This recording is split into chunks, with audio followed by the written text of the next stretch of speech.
So let's start. We still have quite an increase of attendees, but we'll start anyway. So good morning and welcome to this IDA ICE 5 Highlights webinar. My name is Lars Linus and I work as product manager at EQUA, and I've been part of the development team since 2004. And today we will introduce and demonstrate the 5th major release of IDA ICE. This release represents an outstanding achievement in dynamic building simulation with several fundamental new capabilities. I therefore have invited 3 very prominent and experienced co-presenters. We have Per Salin, who is our CEO and co-founder and has devoted his entire career to the IDA invention.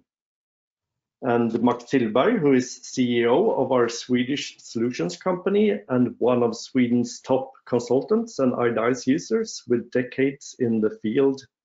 And Sven Måsberger, who is co-founder of our solutions company serving Germany, Austria, and Switzerland, also with decades in the field and an IDA ICE user since his PhD work in 2001. And judging from the over 390 participants, it seems that you also regard this release as a major event. And we have quite a lot to cover today, but don't worry if you don't catch everything right away. The webinar is recorded and we will send you a link to the recording after the session. Please write any questions that you have in the question window, which you see on the right, and we will go through and answer the questions at the end of the webinar. So I now hand over to Per, who will start the presentation. Okay, there was a bit of a sound problem there, Lars, but I hope that really? It's been resolved. Do I sound okay now? Or? Yes. Okay, great. Just to repeat, at least I missed a little bit Lars' last part there when he said that you can write questions in the question field, and we will attend to them towards the end of the webinar. So welcome everybody from me as well. This is Per Salin. I will just very briefly talk a little bit about the whole release, but above all, I will start to talk about this new zone model that we've started. So as Lars has already pointed out, we're extremely proud of this new release. We've been working on this for a very long time. I think the zone model is pushing almost 10 years now of development. And it's part of 3 main goals, you could say, for the IDA ICE 5 release. The first main goal is to generally improve the prediction of indoor climate. I mean, we focus a lot on the energy use, but the reason we use energy is to create indoor climates. It's also very important to have better, we think, models for predicting the indoor climate, and I will try to show some of those models later on. The second main area is the building as a prosumer, which means that in order to create a zero energy building, it has to produce its own power. And that means that almost all new buildings in the future will be also power stations, one way or another. And this requires new features in building energy modeling than we're used to. Sven will mainly be talking about these things. And then the last field is optimization, which is not new. I think many of you are well aware and also users of optimization. But the thing that makes it a lot more interesting now is access to cloud computing hardware, where we can rent thousands of cores at a cost which is comparable to what an hourly cost for a consultant is. So we think that this is also something that's going to create a deep impression on this field. So let's look at this new zone model to begin with. As you all know, thermal comfort, we focus a lot on temperature when we talk about thermal comfort, but there are many other things involved. One important thing, which is quite often overlooked is the impact of direct sunlight. If you're sitting in a beam of sun, it's usually quite uncomfortable. The radiant temperature is often underestimated. The new zone model will be much better at predicting radiant temperatures, also for complex zone geometries, non-convex also complex geometries. Air velocity, I think, is also something that people are aware of, that it's not very comfortable to sit in a draft. Air moisture also has an impact on comfort, but perhaps not in normal office type environment so much. This is more in terms of gyms and so on. So in order to make correct decisions in our designs, we really need to look at all of these quantities at the same time, simultaneously. And there hasn't really been much. This has been very complicated in the past. Even if there are models, it's very complicated. And we also want to be able to look at where in a zone you will have poor discomfort. And stratification is an important thing that we haven't been so. Horizontal layering of temperatures in a zone is something that most models, traditional models, are well mixed. They don't pick this up, and it can have a big impact both on energy consumption and also on comfort, obviously. And it isn't covered by a well mixed zone model. So what can we do? And I suppose CFD is what most people will say in this regard. And that's, of course, a way of sort of experimentally looking at quite realistic airflows if you spend enough computational power on it. But as most of you also know, it's quite difficult to fit this into the context of a real project. You have to have very fine grid, you have to spend a lot of time computing, you have exactly the right turbulence models. It's usually not realistic to do even short dynamic periods of CFD because of computational reasons. And a lot of people have been looking at alternative zone models, and they're quite often called zonal models. I'm not sure exactly why, but so we have spent a lot of time on such a model to implement it in IDA. And the ambition is to be able to deliver good enough accuracy for design within normal project budgets, and in a practical way that people can use easily. But there are drawbacks, of course. I'm not actually going to speak a lot about the theoretical background of this model now, not at all actually. But there will be another webinar towards the end of this. I don't think you said that, Lars. That we will present the series of follow-up webinars where we go through each element of the ICE5 release in more detail. And the first one is actually about new zone modeling and CFD and so on. So the new zone model is based on what we call flow. Actually, I want to use this slide first. So what we call flow element modeling. So basically, you have a background of a vertically stratified model, but within this stratified field, you're computing individual flow elements. So you can see some flow elements to the left here. For example, you would get a flow element from a jet coming out of the wall. You will have a flow element over a person in the middle there, which is a plume from somebody sitting or standing there. You can actually see in the CFD to the right that there's a couple of people in the middle there. And then you have flow elements of wall currents. So here, this is an atrium, so the walls are pretty much made of glass, and you get relatively high velocities near that glass.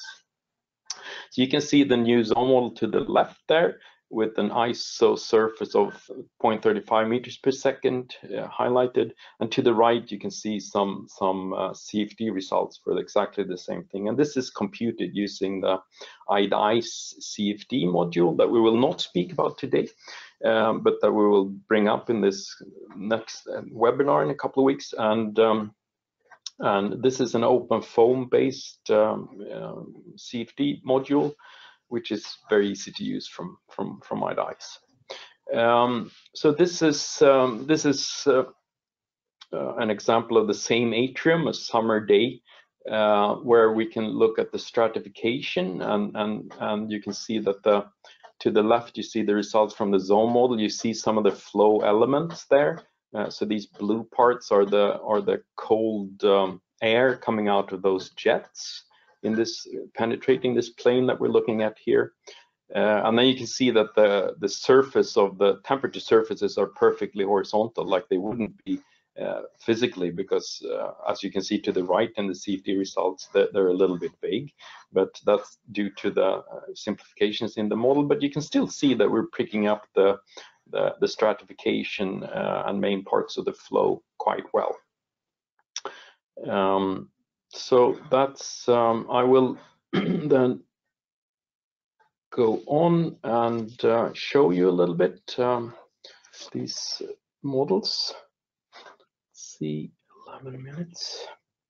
So this is actually what I'll show you first. This is a building that I'm actually working on right now.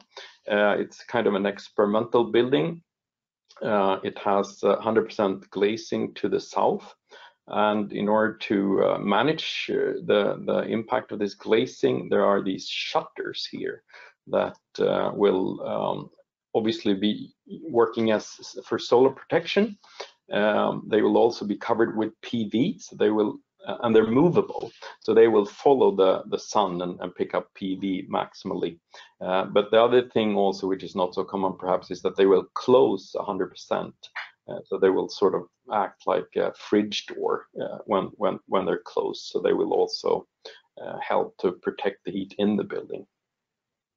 If we look at a quite simple IDA model of this building, we haven't modeled the shutters these are not actually possible to model in their full functionality in the present IDA, but we're modeling them with just regular shading elements that provide quite a lot of insulation when they're down, and then the control algorithm for these shading elements, which becomes very important, of course, is just one of the standard IDA control algorithms that operate the shade so that it utilizes the heat preserving effect of a shading element. So it'll keep them down to increase the U value, and then during the day typically they will keep them down in order to limit the solar impact.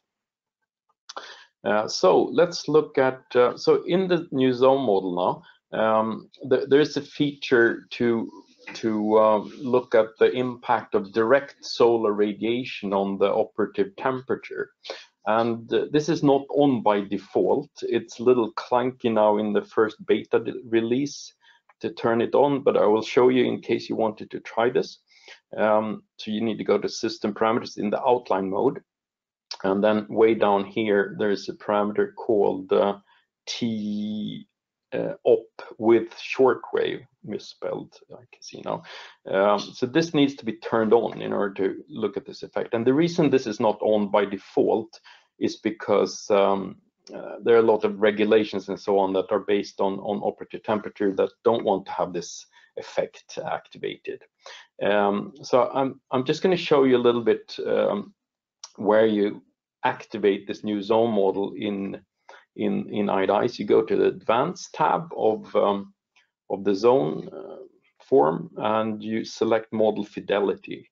And both of these, the one that's called Climate is not the previous Climate version. This is the new zone model also, but without the flow elements. It will compute radiation correctly, also for complex geometries, but without any flow elements. And when you have Climate with stratification, you also turn on the flow elements. And then we have a default layer height of 1.5 meters, and I'm also using default. There's a sort of an observation grid that observes field data on a grid, and be careful with the resolution of this grid, both in terms of space and time, because it can generate enormous amounts of data, as you can imagine. Now I'm selecting to look at the air temperature field and the air velocity field, and also but we're mainly going to look at the PPD, the percentage of people dissatisfied. Right. So let 2 me. minutes. Sorry, 2 minutes. Okay. Yeah, I'm gonna have to have a few extra minutes. Thanks, Patrick. So we are looking at the winter case. So it's Stockholm winter, about -17, but I've decided to make it clear because usually such days are clear, and we're running it just for a few days because in order to. For the demonstration purposes here, I'm just running it for 3 days, but that should be enough for this to settle into some reasonable behavior. You can see there the propagation of the simulation speed to get a feeling for the speed of this thing. So it's considerably slower than the traditional zone model, but it's still sort of acceptable. I actually made a yearly simulation using this, and it took about an hour on this model. Now we're just running a few days. We will, as I said, we will primarily we'll start by looking at the velocity field so that you get some feeling for what this model is actually doing. There's a lot of data to chew through, so there it's done with that. And we'll go to the 3D view, find some slice here through the building, so we can look at a vertical slice, and then we will look at the air velocity to begin with. So it doesn't look at the directions of velocity, but it's just the absolute velocity. And we will also look at how these shades are moving up and down here. I'll slow this down a little bit too fast there. So in the night, both of the shades are down, and we can see that. I'll back up a little bit. You can see that there's a slight increase of velocity near the window pane there. And then you can see all of these iso surfaces at around 0.15 meters per second here. And if I let it run over the day, you can see that these things move around quite a lot there. They're both wall currents, like the one near the window, but they're also plumes over occupants. But the most thing that's perhaps a little bit surprising is that you have these things that also move along. I'll run it once more, you can see some more. You have these things that move along the floor as well. They're not stationary, and those are sun patches, so patches of sun that creates a plume that moves across the room. And this is actually one of the main causes of air movement in any room, actually. But here we can take a look at it as well. And now we will finish this by taking a look at PPD. So that's what this is all about, to be able to look at the comfort. We'll look at PPD, so that's the share of people that are uncomfortable. You can't get below 5%. That's probably many of you. You cannot create a climate that everybody's happy with. But 5% is sort of the optimal climate you can create. You can measure with PPD. 5% dissatisfied, and here I put the upper limit to 20%. So 1 in 5 people will be uncomfortable in this when we pass this 20% limit here. We'll look at the shadings again, and we'll make the animation. So here at night, we can see that there's a slight bit of discomfort near the window pane there, which is extra insulated with the shades being down. And then in the morning, this is Stockholm winter morning, so the sun doesn't get up until here somewhere, I think around 8 o'clock here. And you can see that the direct sun impact sort of ruins the comfort here, and that's because it's simply too hot when the direct sun is coming in through the window. And then this algorithm will close the shades again because it's too hot, and we have a period of decent comfort again until the shades go up for a bit in the afternoon, and then they go down to preserve comfort. So that's Stockholm for you. It's there's not a lot of light in the winter. We will look at horizontal cross section of this as well, and you can see here this is a supply air terminal to the left corner there. So you can get a feeling for sort of how uncomfortable about 1.5–2 meters per second would feel. So that's not nice to be sitting right there in that airstream. We can also sort of move forward in time until the sun hits us here in the morning, and we will see that the same phenomena we saw before, that the direct sun is not so comfortable, and then the shades are pulled again, and we can see these little dots of discomfort that move through the building, and that's actually you can see that on the sides here towards the fronts there are windows that are not shaded, so there will be direct sun coming in through that window here. And you can see how that sort of patch of discomfort propagates during the day because of the direct sun. And you can also see, you can imagine how that you get a feeling for the scale also, I think, because it's uncomfortable, but not that uncomfortable to sit in a shade of sun like that.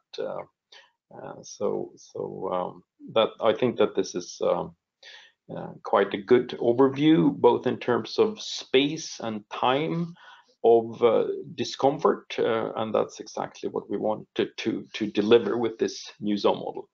So I think that was all I was going to say. So I'll leave it to Max then to talk a little bit more about the daylight part. Sorry for taking up too much time as usual. Okay, thanks a lot. Yes, my name is Max Tillberg, and I work mostly with indoor climate and daylighting, and today I'm very proud to present 2 new features in EDICE regarding daylight and windows. So since, as you might know, we have for quite some time had a detailed window model. And just go in here and replace the standard window model with a detailed.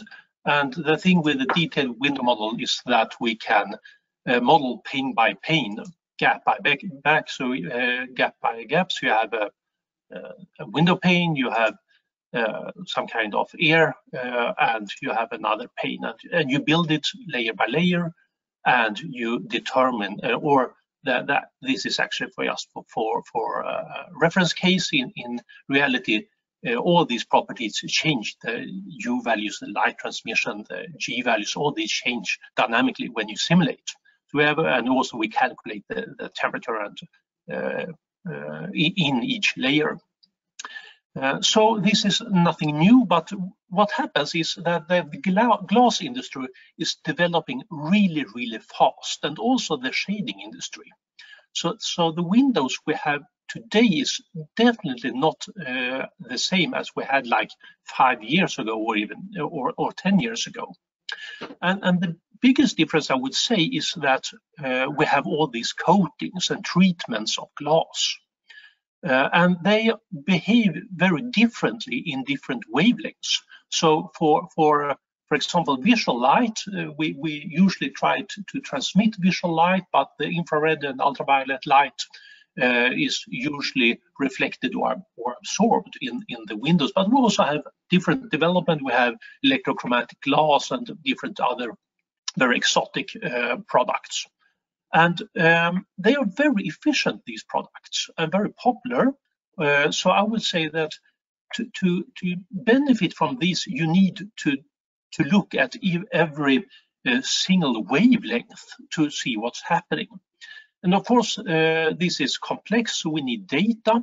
So what we have now is that we have a database in EDICE with lots of products. So just looking into the glazing database.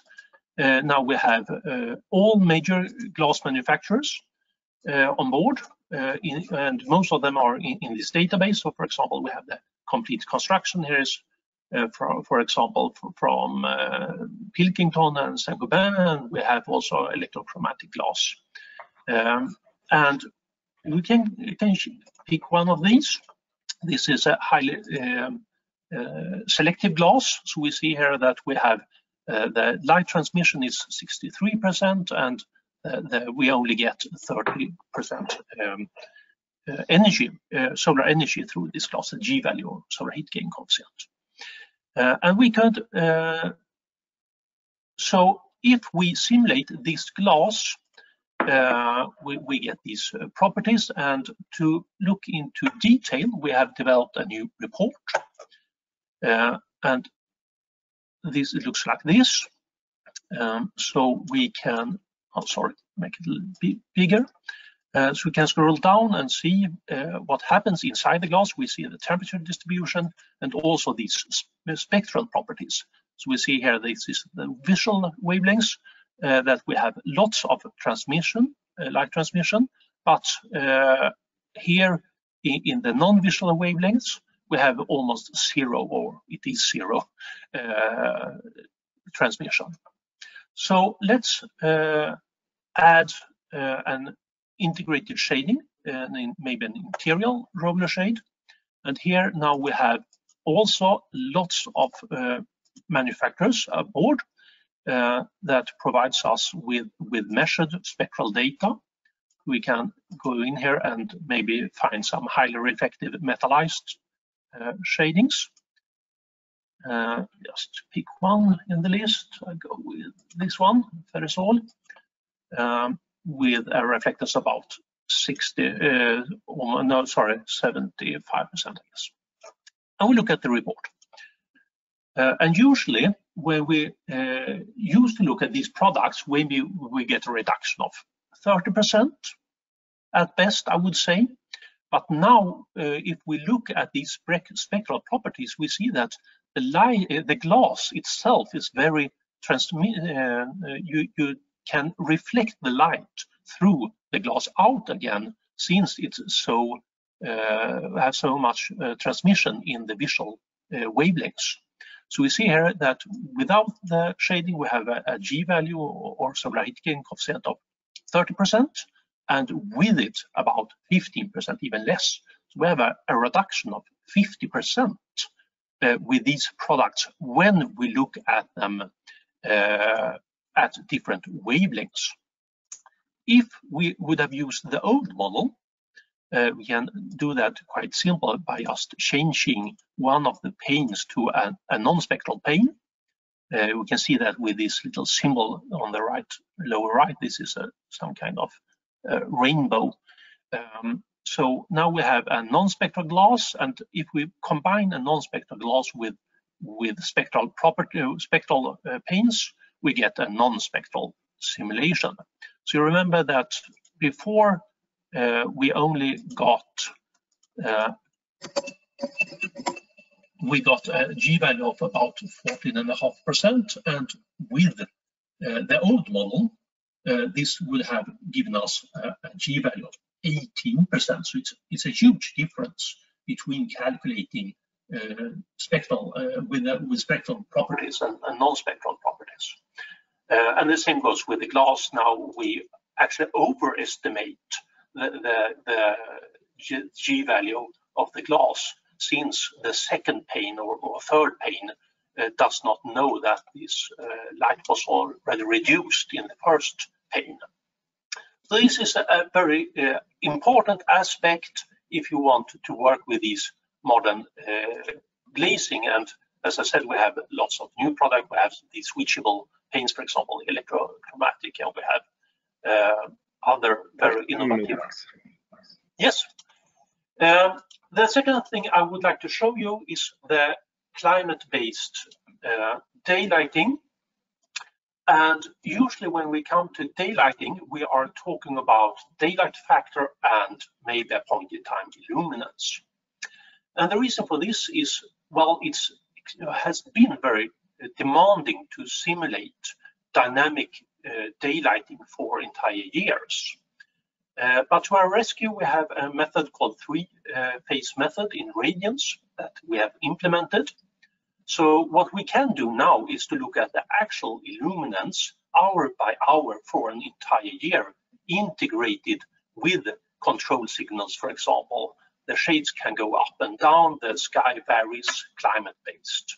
Just to show you an example of this, I can have this room, and we add a fixed shade on that one, and we make a daylight simulation. But now we have a third option here, whole year illuminance, and we calculate this for these two rooms, and it will take, now we have pretty low resolution precision in radians, but still we are talking about seconds to simulate an entire year. And we do this by separating the daylight on the outside and the inside. So it's and then we can vary the sky and shades, as I said. So just give it a few more seconds, and we now have illuminance values for the entire year, and this is so useful for many cases, because now we can talk about daylighting for real, I would say. So we could animate the illuminance for a year. Let's see, just change the scale a little to 5,000 lux. And you can see here that it moves around for the entire year. And we could, for example, use accumulated illuminance to see how much useful daylight we have. So in this case, we want the illuminance levels to be between 100 and 2,000 lux. If it's more, it's probably glare problems and overheating. And if it's too little, we have to turn on electrical light. And then we can see here that, okay, due to the external shade, here we have only 2,000 useful hours. But in this case, we have almost 3,000 hours due to the external shade. And here is another case where I have added this shade that I used in the last example. And here we can see that there's over 3,000 useful hours. But unfortunately, with this in this room, it's too dark in the lower part, in the back part of the room. But with the smarter control system, the control system that Pöyry used, we can see that we have good daylighting in the entire room for 3,500 hours, compared to this without the shades. So this is extremely powerful, I would say, and is also useful in both lead and BREEAM, where this is used a lot, and also in the new European standard EN 17037. Okay, thanks. Great. So over to Sven.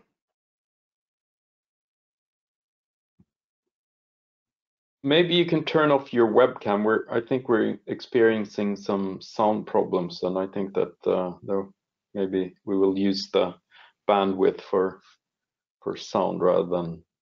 Okay. So, but you can see my screen, I hope. Yes. So my name is Sven Mossberger. I'm a co-founder and also co-CEO of EQUA Solutions DACH. And I'm happy to show you some IDA 5 highlights when it comes to simulating buildings as prosumers. So in IDA 5, we have adapted the reports for evaluating the energy performance of buildings to today's requirements. Because low, zero, or plus energy buildings require a new assessment that takes into account not only the use of energy of a building, but also on-site production, as well as self-consumption and self-sufficiency.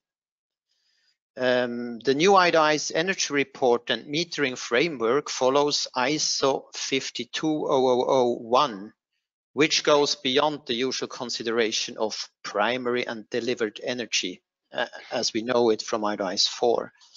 And for this purpose, we look at the so-called assessment boundary, outside of which the renewable energy generators are located. It's now animation not working here. Okay. From which the energy performance of building service obtains so-called produced energy. In our example, it's electricity from photovoltaics. A new object type in IDA-ICE are the energy contracts, from which additional electricity can be purchased. As we are used from IDA-ICE 4, electricity is metered at each component that uses electricity from the EPP service. An important difference is that this usage level, it is no longer possible to distinguish where the energy originally came from. Energy costs, primary energy, and CO2 factors are no longer defined for these energy meters here at usage level, but at the assessment boundary at production and purchase level, where energy price and primary energy factors are defined by national standards. Both prices and CO2 factors can now vary in time. Energy use happens inside the considered system here. The same is true when electricity is used to charge or discharge batteries. Excess power can be redelivered at assessment boundary, either for off-site use, as for electrical cars, for instance, or for export to contractors, where you actually sell electricity here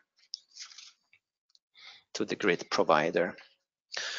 So similar things can happen with different energy carriers. Fuel, for instance, can be purchased from other contracts and used by a gas boiler that generates heat then. And after optional storage within the system, this heat can be used within the building. System heat loss can occur as well as heat recovery. Another energy source at the assessment boundary can be environment heat. Such usually low temperature heat can be used by other generators called heat pump here that will, together with use of electricity, generate higher temperature heat that again can be used in the building. The complete system with energy delivery through the assessment boundary, generators and storages and users here looks like this. So you have all these different energy carriers. You have purchased, exported energy here with the contracts. You have possibility to produce energy and take from environment and so on. The basic principle is that only the part of the used energy that is not produced and not taken from the environment must be purchased. And everything that is produced and not used or stored can be exported here. So I hope that all this will get better understandable when looking at some concrete examples in IDA-ICE, and that's why I now change to IDA-ICE. And first of all, I will show you the new possibilities around PV. In IDA-ICE 5 at the general view, we can now insert electrical systems. In IDA-ICE 4, PV and wind turbines were part of the plant. Now all electrical systems are summarized here. And as we are used from IDA-ICE 4, we can still insert wind turbines and what is now called generic photovoltaics, what is actually the object that you know. You can define a surface here, a rectangular surface, and you define the orientation, and on the 3D view, you can position your PV here, which is restricted to rectangular shape. In the 3D view, we can also now insert, or we have two new objects that describe PV systems in a more detailed way. First of all, we have the PVAC panel. We can insert here in the 3D view, and it supports grid generation as we know it from Windows, for instance. Sorry, first I wanted to select a product, of course. It's important to first select a product, a panel product, and then define your grid.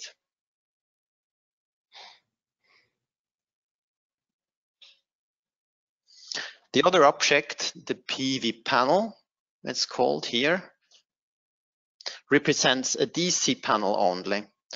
Again, we can select from database one of the products, and now they need to assign two strings. So first we generate the grid again.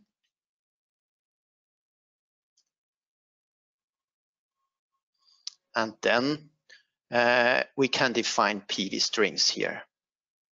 So we add a new string and we assign panels to that string.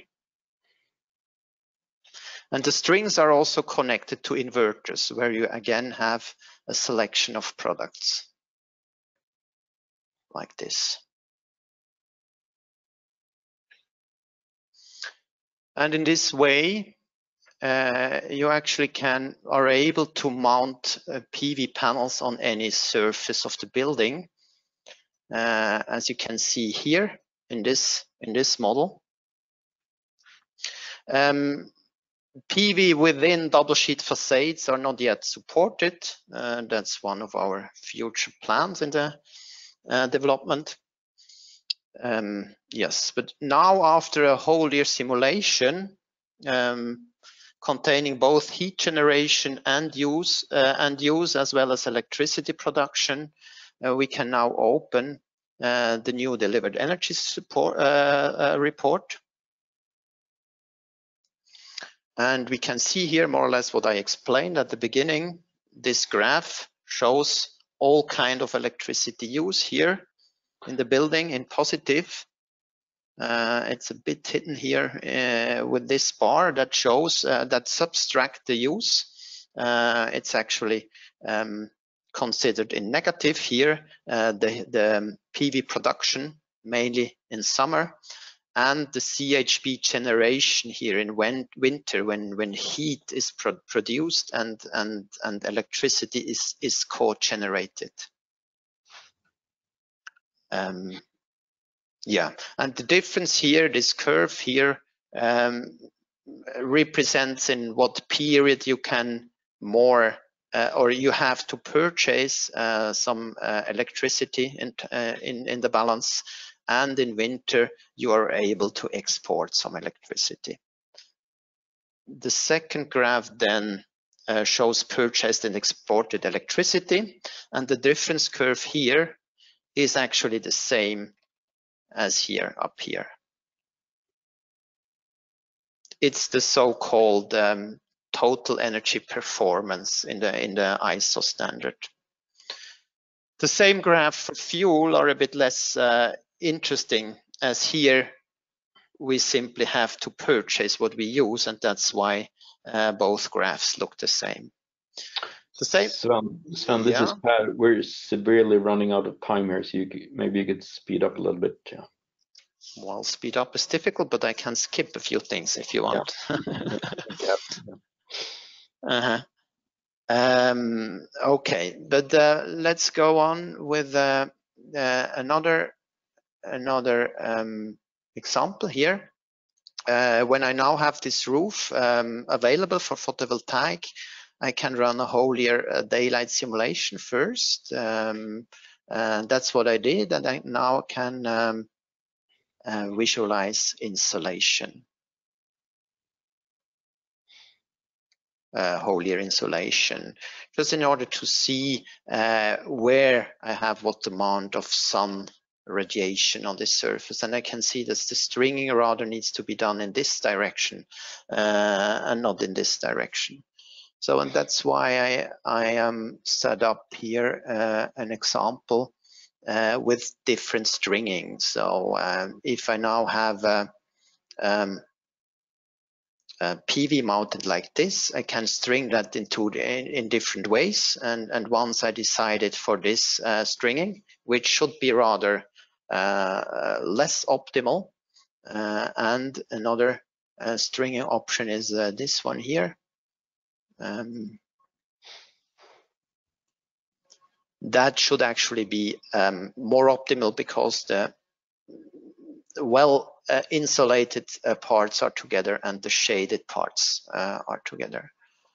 And you see here the difference in results. You see that in this non-optimal stringing, I also tried with an optimizer, with optimizers, and you see that optimizer help, but the more optimal stringing gets even to better results.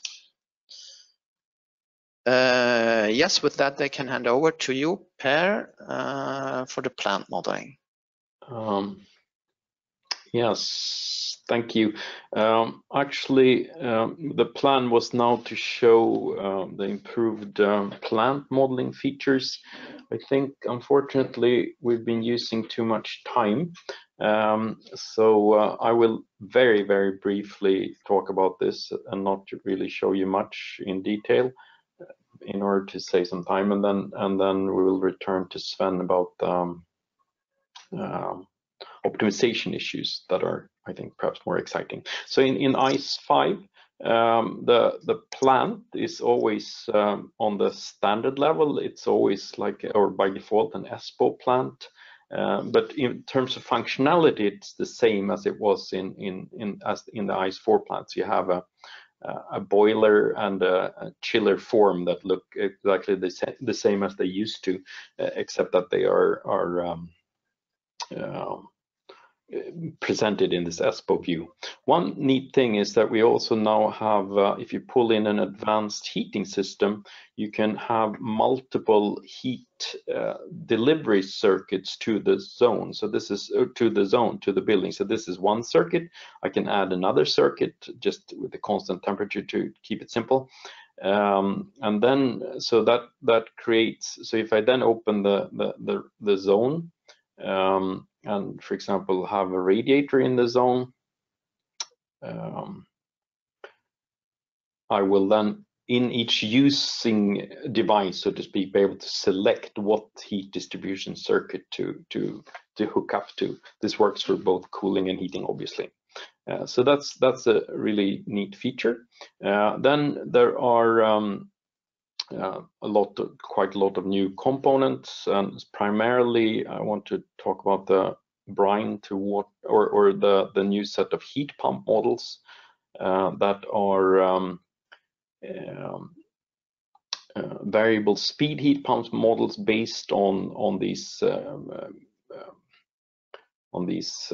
compressor manufacturer polynomials. So we're using polynomials from the compressor manufacturers that are usually available for most machines to base this, to compute the performance of the heat pump.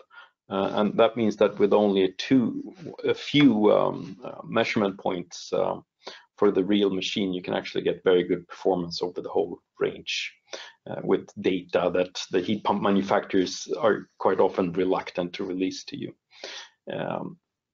So then on the advanced level, there's been quite a lot of new things. The ambition with ICE 5 is to make the advanced level operation modeling of plants quite a lot simpler than it used to be. It was riddled by many small problems in ICE 4, and I think we've remedied several of those. Unfortunately, we're running out of time here, so I'm actually not going to be able to show you much of these at all. There's two key new models here, two new pipe models, one with a plug flow bidirectional pipe model and a finite difference bidirectional pipe model that will be useful, for example, for district heating network operation. There's also a new node that will accept bidirectional or unidirectional pipe connections. And most of the components have new forms and so on, so they should be a lot easier to interact with. There's also more database support for many components. So actually, in the interest of time, I think I'll leave it at that and give the ball back to Sven to talk a little bit about optimization. I think that we will unfortunately have a very short Q&A session due to time constraints, but maybe people that are interested in staying can stay a little bit beyond the hour. Okay. Okay, thanks. I will try to give you an idea about what fundamental new opportunities will open up when high computational power will be available for IDA-Ice through the cloud. And yeah, renting a few thousand computational cores costs about the same as hiring one of you guys, perhaps.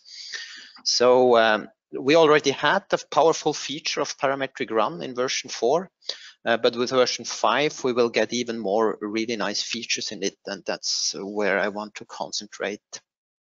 Yeah, we have here a very simple model with one zone and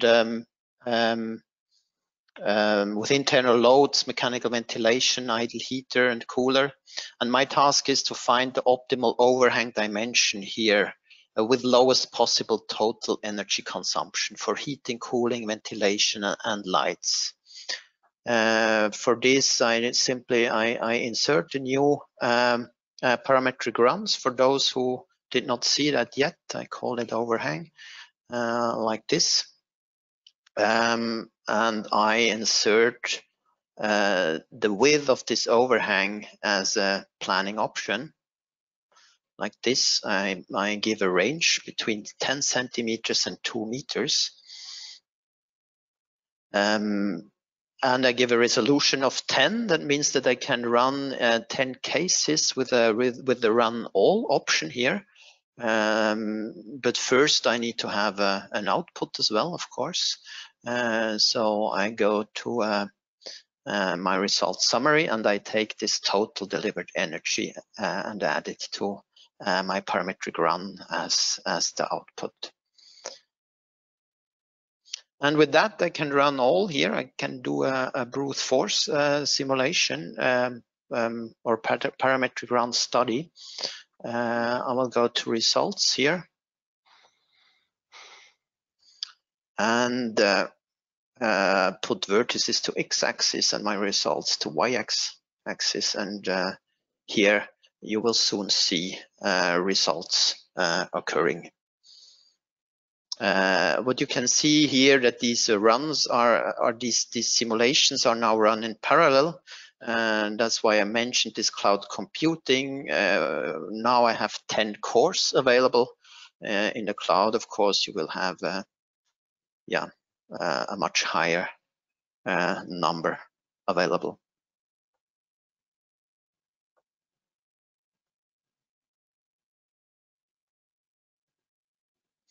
And you will see that already with this brute force simulation, you can see where this optimum more or less will be.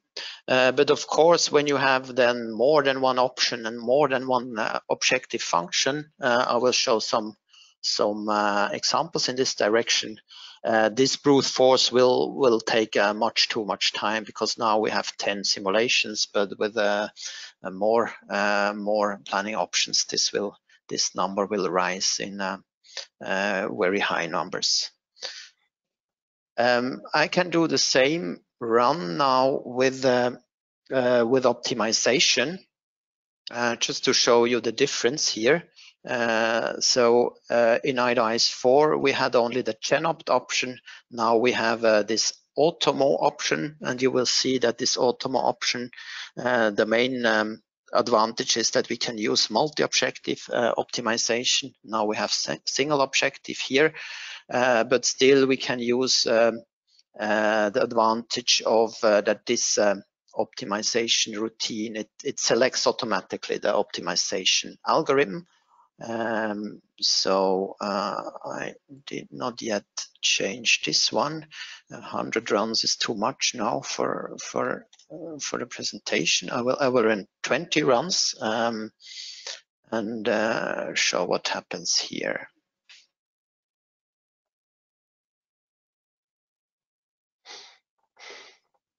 Sorry, there was a mistake. I forgot to put this output to minimum mode. That needs to be done for optimization, of course.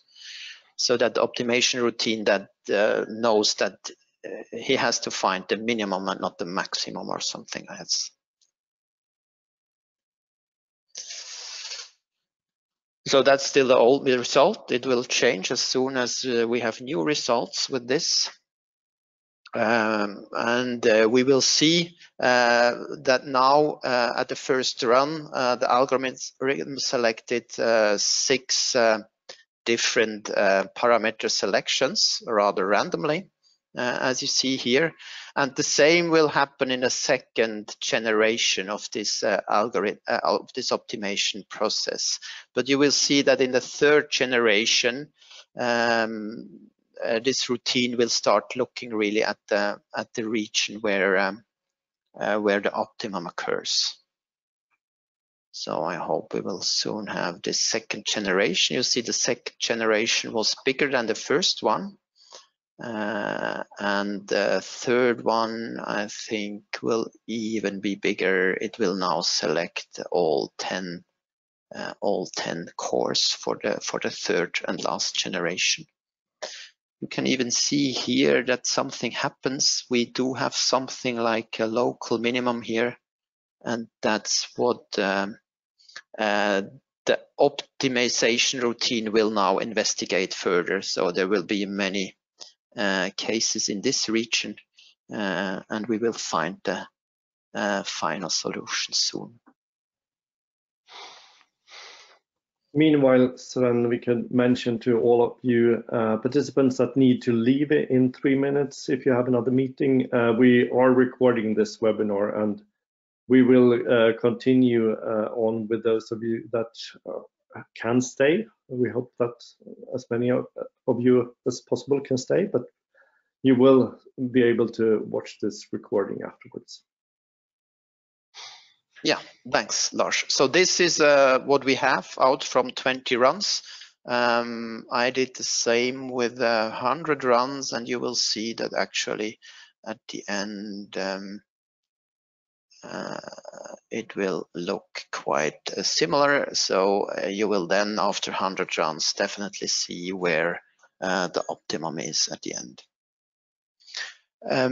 Yeah, but now optimization starts to get more interesting, of course, when you define more than one planning option. So that's why I open up another case here, this one here. Actually, it's still the same case, as you can see.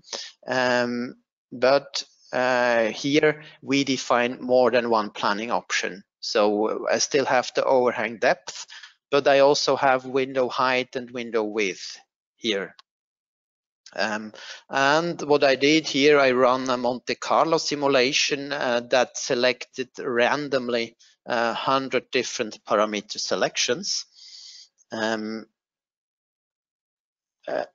we also inserted multiple objective functions. So we have this total energy, but for the yearly energy calculation, we also drag in here the number of hours with where person are dissatisfied. So actually it's the percentage of dissatisfaction times number of person, and then the integral over the whole simulation period, which is a sort of sometimes or very often contradictory to energy use. But we also have are interested in cooling power. That actually needs cooling power simulation, so a different simulation, and the daylight factor that needs also another simulation, the daylight simulation, and that's why we selected here multiple simulation type. That's also something that is new for IDA 5. We also have the window area, which is actually a simple graphical script from window height and the window width. So we now show the results of this here. So here we have 2 objective function in the axis. We have the discomfort here in the x-axis and energy use in the y-axis. And the size of these bubbles, each bubble is one parameter setting.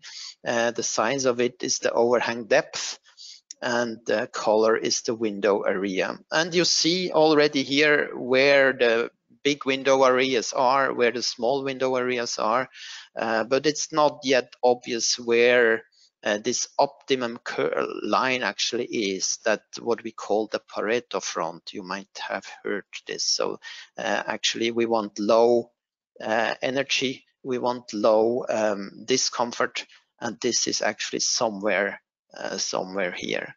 And that's why I want to show you the same result.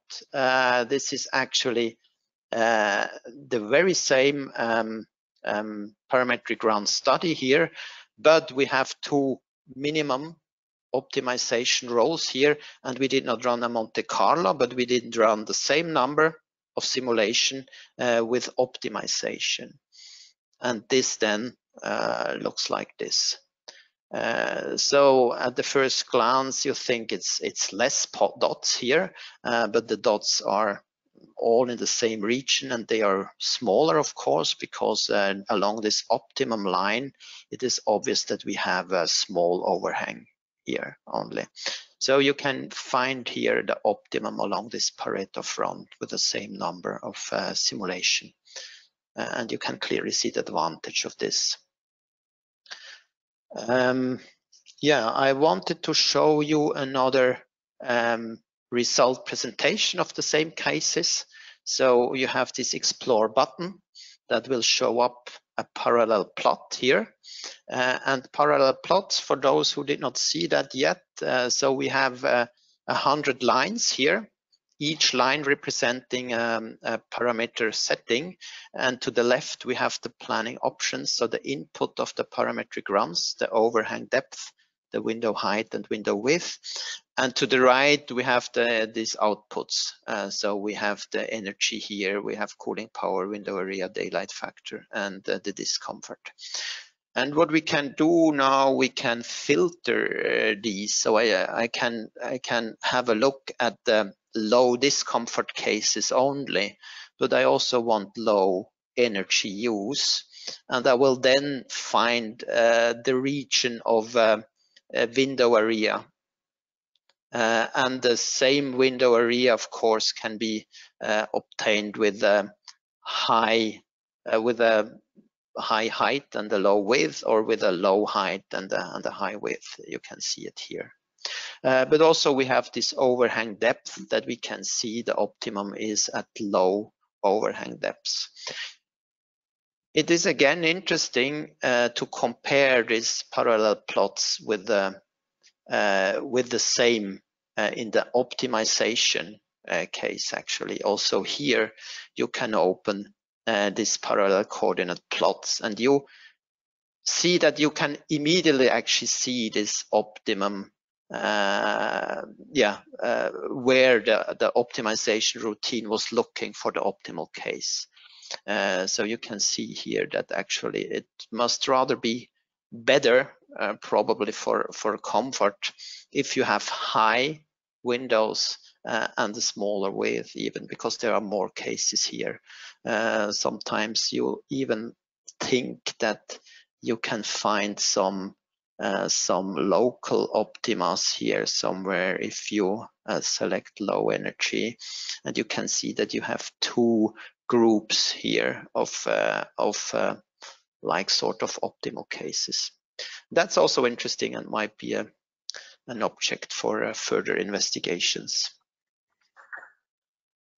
Yeah, and for running 100 simulation for a bigger project, you may see now that it would be really practical to have access to really high computational power, and that's why I hand over now to Lars, who will tell you more about the upcoming offer for IDOIs on the cloud. Yes, thank you, Sven. So as Sven has showed, you need quite a lot of computing power to do these optimization and parametric runs efficiently.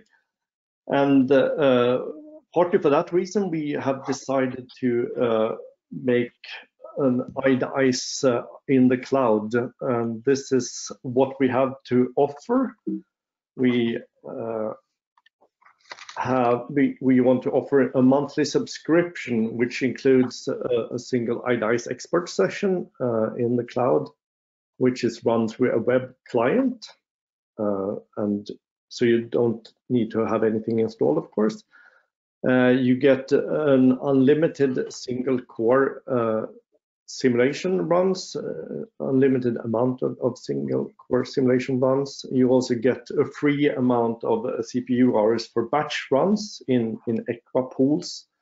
A pool is a number of dedicated cloud machines. So you get a free amount of these batch runs. I'll talk a bit later what batch runs is used for. And you also get a free user storage quota of some size that we haven't decided just yet. You can also have additional subscriptions for to get access to extensions, and also you can have a file share for projects, even between companies if you work on big projects. And there's also possibility to have a dedicated batch pool. So the pools I talked about in the monthly subscription is EQUA pools, which are used by all the EQUA users. But it's also possible that you have a dedicated number of machines only for your use. And we also will have extra charges for additional storage and additional CPU time in these batch pools, and also if you want to run multiple simultaneous sessions. So what is the expected cost of all of this IDICE in the cloud? Well, our aim is that it should be very cost neutral with respect to your current installed license costs. So it shouldn't be a lot more expensive or a lot more or a lot cheaper. We will have a beta testing period of the cloud as well. It's not available just yet, but we hope it will be available later during the spring. But then we will have to charge you a small cost because we have some cost to our service provider that we need to cover. So you will access these cloud simulations through a web application. In this web application, you can manage your company subscriptions like licenses, projects with file shares and batch pools and user quotas.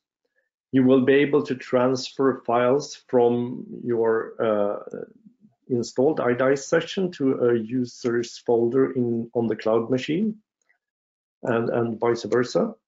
You will be able to monitor the status and progress of your simulations, and also you can request to get email notification when your simulation is done. You can also have access to your session history, and you can allocate these sessions to different projects so that the billing is made correctly. And you also in this web application have direct access to the ICE user forum. And since this is a web application, it can be run on any internet device, even a phone. And we have some major features of this. The main feature is, of course, the access to virtually unlimited CPU power. And also we offer itemized billing based on user and project, so you can divide the license costs for larger organizations in a fair way. Of course, the user disks and the share disks are backed up all the time. And the batch runs that I've mentioned can be used for parametric runs and optimizations, as Sven talked about, but they will also be able to use be used for computationally intensive simulations such as daylight CFD. And they will also be able to be used for version handling, time split, and decoupling. So that is basically our cloud offer, and this brings us to the end of the webinar. We mentioned, or Per mentioned in the beginning, that this is just a touch of the features of ICE5, and we will have some more up-and-coming webinars to go more into depth in different parts of ICE5. So webinar 1, which will be in 2 weeks, will concentrate on the new climate zone model and CFD. The webinar 2 will be focused on yearly climate-based daylight and the spectral pane-by-pane window model. And the webinar 3 will focus on photovoltaics, microgrids, and the new delivered energy report. Webinar 4 focuses on usability, customized plants and air handling units and other key features. And finally, the last webinar will focus on more on the multi-objective optimization and parametric runs. Great. So we have a number of questions. Do you want to moderate those, Per? Yes, I think we've already used up too much time here. There's quite a lot of questions that have come in. We still have 253 attendees. So I know. So that's good. We can. So I think we will keep going for maybe another 10 or 15 minutes until people start to give up voluntarily. I think that one key message is the fact that we will be able to return to a lot more detail. And I think the reason that all of us have overrun our allotted time is because there's so much material to talk about here. The questions we have, I guess we can. People have written a lot of questions here. Perhaps we can just open the floor. You can manage that, right, Patrick, to give the people the possibility of asking questions live, and then we can pick some of the written questions. But maybe we can have some live. If you have a question, you can raise your hand. There's a function for that, and I will give you the option to speak if you want to.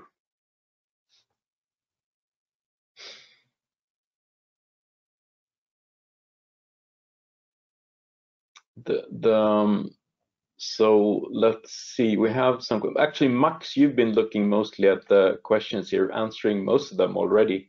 Perhaps you could pick one or two that you think is interesting to present. Yep, there is quite a lot of questions regarding daylighting. Of course, it makes me glad because I think that's a very important issue. And there are a few things we didn't mention. For example, we now can generate daylight grids or calculation grids on the outside of facades. So we, for example, can calculate yearly irradiance with reflections. We can calculate vertical sky components to determine the amount of sky that is visible, for example. And this is based on the three-phase method, so it's, well, for whole years, or you can calculate it for example, an overcast sky. There is also some questions about windows and what's the risk, for example, by not using this spectral data. And yes, if you are modeling coated panes, especially selective coated panes, the result will not be correct if you don't use spectral data. You will probably overestimate the performance of the glass, since you will remove the same light twice. So I definitely suggest that you use the detailed spectral data model if you're working with modern glass. Yeah. There was also a question I remember seeing flipping by where somebody asked, so what if you don't have access to spectral data? What can that lead to?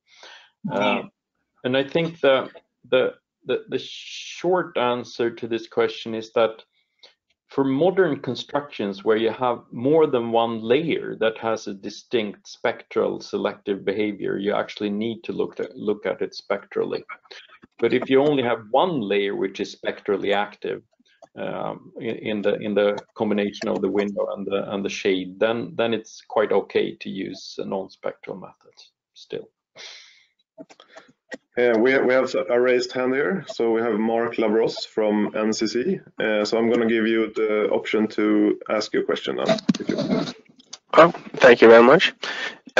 Yes, my question is also in regards to the daylight, and it is well, I guess for the daylight autonomy, there's multiple ways of doing this. The lead, they focus on occupied time and look at the nodes, whereas for the European standard EN 17037, I think it's called, we focus on daily hours.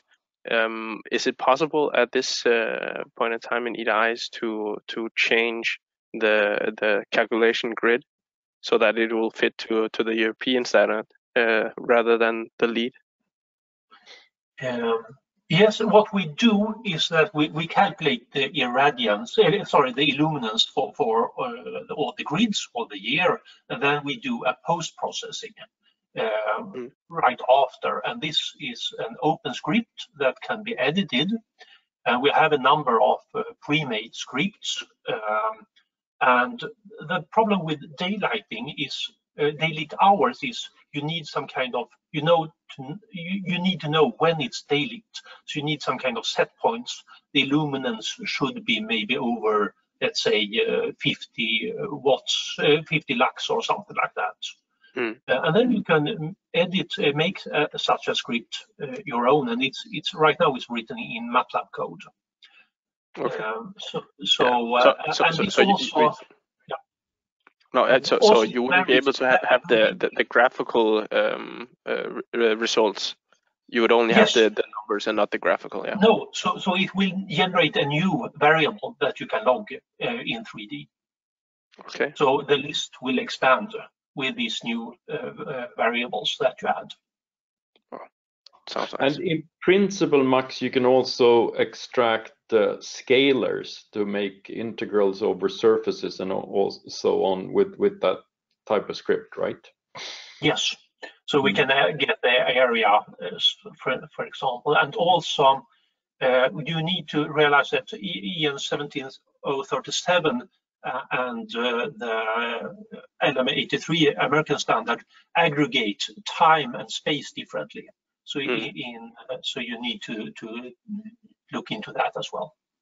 Okay, yeah, because in Denmark we're starting to use it for compliance. So yes. all us in Denmark we're kind of very eager to find something that we can use. I haven't found anything why yet. we have developed this because it's gaining popularity all over the world. But you should not use the LM83 standard, but because that differs a little, but can have a big impact on the result. Thank you.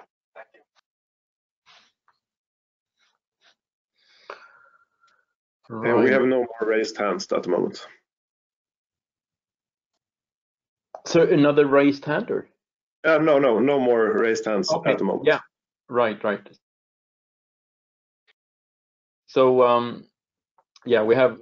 I think the list of questions is a bit too long to go through it here live. It's going to take too much time since we have quite a lot of participants now. Well, now we're seeing that people are dropping off, so I think we've overrun our time by 20 minutes. So I guess that we will close the webinar now, unless somebody else. We actually do have a raised hand. Oh, okay. Mark Labros. You see that, Patrick? Oh, yes. Lower your hand. Let's see. Mark lowered his hand. Mark already asked his question, I think, and we have no raised hands at the moment. So I think that's right. So I think we will close here, and thank you so much for the people that have attended. There will be a recording, but there will also be these follow-up webinars where we can dig into a lot more about the theory and the background of each of these different fields. Thank you, everybody, for your patience with us in keeping time here, and we will close the webinar now. Yeah, and also if you haven't started testing ICE5 yet, you're very welcome to start participating in the testing. Thank you very much.